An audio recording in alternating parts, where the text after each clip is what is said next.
Hey everybody, it's Amy Berger from Two It Nutrition. I just wanted to do a quick follow-up to my previous video on the body image topic. If you notice, I'm dry now because I had my client call, so it's been a while. I didn't have time to shower before the call, so still in the workout outfit, but at least I'm dry now. Um, I wanted to clarify something about the previous video because I think I may have unintentionally, inadvertently implied something that I didn't mean to imply. I mentioned that at my heaviest that I know of, I was about 158 pounds, and that right now I have like size 4 to size 12 in my closet. The biggest size I've worn is a size 18. I think I was in high school, maybe my senior year of high school, I was about an 18. And after that, I mean, there's been periods, before I found low carb and keto, I was sort of up and down many times within the sort of 12 to 16 size range. Um, but what I really wanted to clarify was that if that's the case, that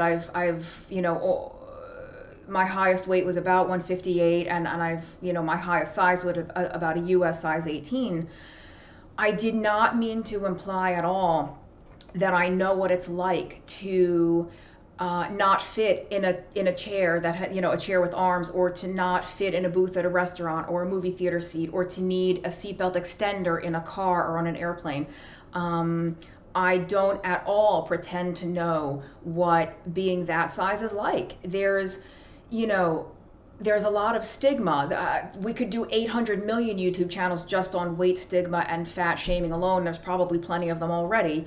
But, any sort of negative feelings I experienced about my weight or my size were almost entirely internal. They were in my head.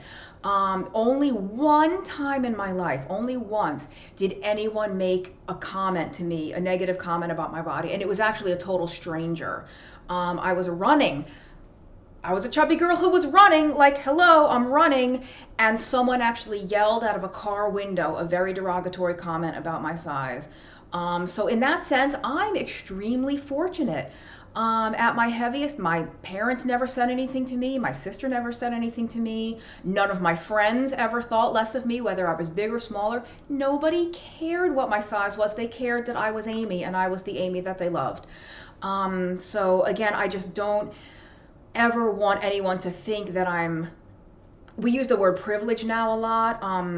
I've probably had thin privilege all my life, even when I was at my heaviest, because I wasn't as heavy as other people who really do experience a lot of shaming and negativity and stigma and closed-mindedness from other people based solely on their size or shape.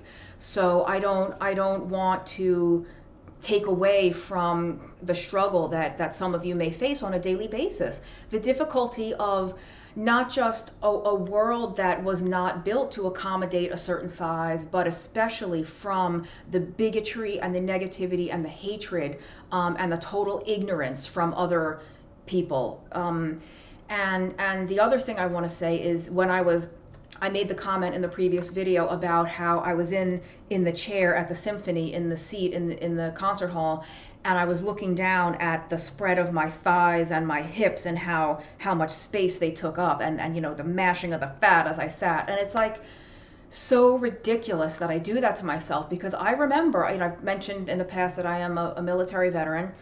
I did one deployment to Iraq, and I remember I deployed December 2007. So we're talking over a decade ago, over 10 years ago at this point. And I still remember very clearly the night before I left, the night before I got on the transport plane to go to Iraq, I was in my room in the building in the Air Force Base Hotel, and I was looking in a full-length mirror.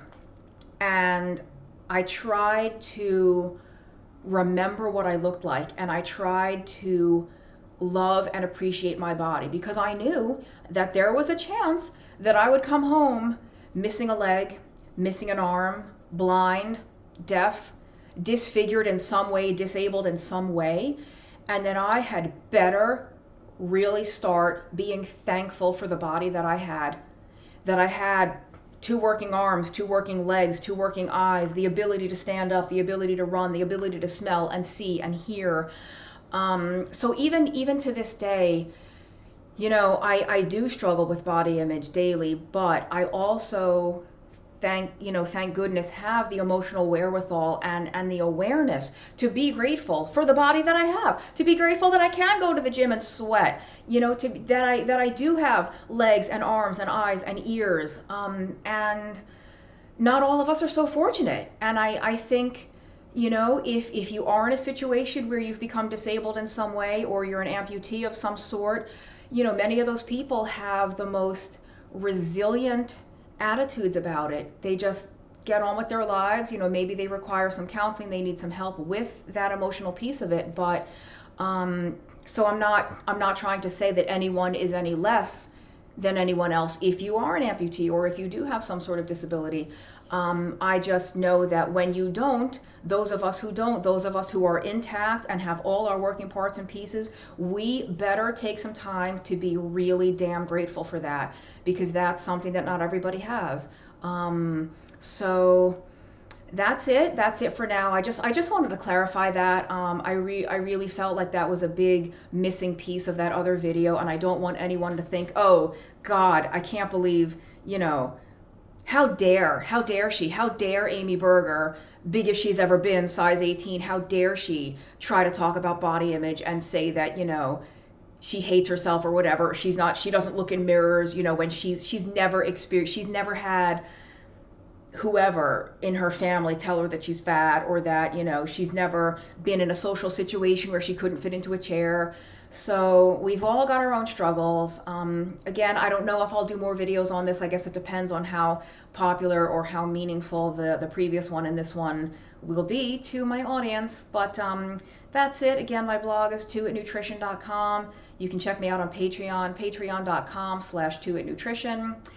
And I don't know, I guess I'd like to do more videos on this topic, because I'm kind of running out of the keto topics, but we'll see how things go. Thanks for tuning in. Bye.